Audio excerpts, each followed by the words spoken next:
الحمد لله رب العالمين والصلاة والسلام على سيد الأنبياء والمرسلين أما بعد فأعوذ بالله من الشيطان الرجيم بسم الله الرحمن الرحيم. اللہ رب العزت نے ہم سب کو ایک بہترین نعمت عطا کی. اس نعمت کا نام نبی کریم جناب محمد رسول اللہ صلی اللہ علیہ وسلم ہے. اور اس نعمت کو دینے کے بعد اللہ نے اس نعمت کی عظمت کو بھی بیان کیا،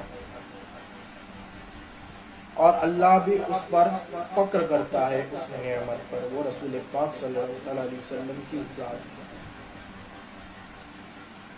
میرے بھائیوں، ہم اور آپ آج حاضر ہوئے ہیں، اور حاضر ہو کر یہ بات سمجھ رہے ہیں کہ اللہ نے ہم سب کو بنانے کے لیے ایک وجہ ہے، جسے وجہ کے لیے ہم سب کو اللہ نے اس دنیا میں پیدا کیا. وہ کیا وجہ ہے کہ ہم کو اللہ نے پیدا کرنے کا وجہ یہ ہے کہ ہم اس کی عبادت کریں.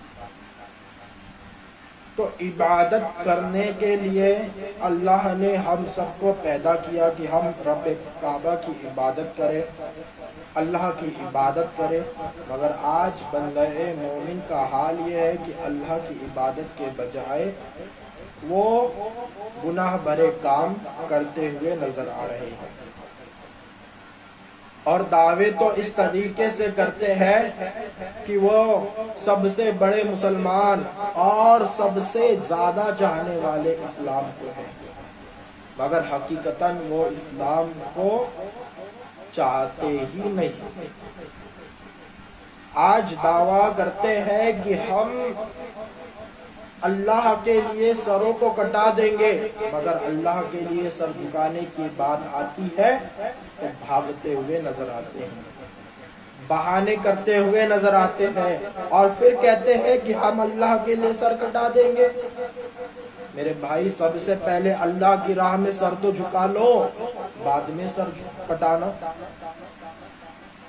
جب بات آتی ہے اللہ کے لیے ہم سر کٹا دیں گے، جب داڑھی رکھنے کی بات آتی ہے تو ادھر ادھر بھاگتے نظر آتے ہو. ارے یہ داڑھی بھی تو سنت مبارکہ جناب محمد رسول اللہ صلی اللہ تعالی علیہ وسلم کی سنت ہے، اور اس پر عمل کرنا بے حد ضروری کام ہے. راہ خدا میں ہم خرچ کرنے کے دعوے کرتے ہیں، مگر بندہ مومن اس سے غافل نظر آتا ہے. دعوے تو بڑے بڑے ہم کرتے نظر آتے ہیں، مگر حقیقتاً جو حکم شریعہ ہے اس پر ہم عمل نہیں کرتے. اللہ رب العزت نے ارشاد فرمایا کہ نماز میں نے مسلمانوں پر 5 وقت کی فرض کی ہے، تو اس 5 وقت کی نماز پڑھنا مسلمانوں کے لیے ضروری ہے.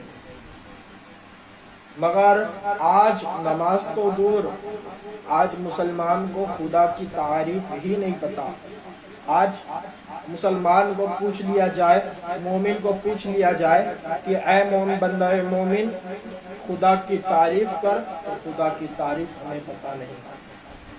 خدا کی بارگاہ میں ایسے کون سے کلام ہیں، ایسے کون سی باتیں ہیں جس سے کہنے سے ہم کافر ہو جائیں گے، ایسے کون سے جملے ہیں جس کا استعمال کرنے سے نبی پاک صلی اللہ علیہ وسلم کے بارے میں استعمال کرنے سے ہم کافر ہو جائیں گے. آپ نماز نہیں پڑھو گے کافر نہیں ہوگے، روزے نہیں رکھو گے کافر نہیں ہوگے، زکوٰۃ نہیں دو گے کافر نہیں ہوگے، مگر ایک ایسا جملہ نبی کی بارگاہ میں کہہ دینا مسلمان کو کافر کر دیتا ہے. تو ایسے جملے نہ استعمال کرے جس سے کہ مومن کافر ہو جائے. اللہ نے قرآن کریم کو مومنوں کے لیے نازل کیا، اور ایسے لوگ اس سے فائدہ اٹھاتے ہیں جو کہ متقی ہے، پرہیزگار ہے، وہ لوگ اس سے فائدہ اٹھاتے ہیں، اور جو گناہگار ہے وہ اس سے فائدہ نہیں اٹھا پاتا۔ باتیں کڑوی ہیں مگر حق ہے۔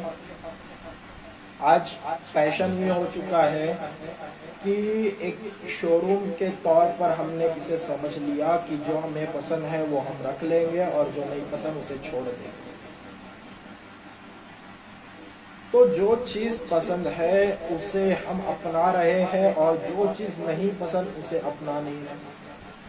کیوں؟ کیونکہ لیے ہمارا دل نہیں کہتا۔ جو نبی پاک صلی اللہ علیہ وسلم نے بیان کیا اس میں سے کچھ چیز ہم اپنا لیتے ہیں، کچھ چیزیں چھوڑ دیتے ہیں۔ حقیقتاً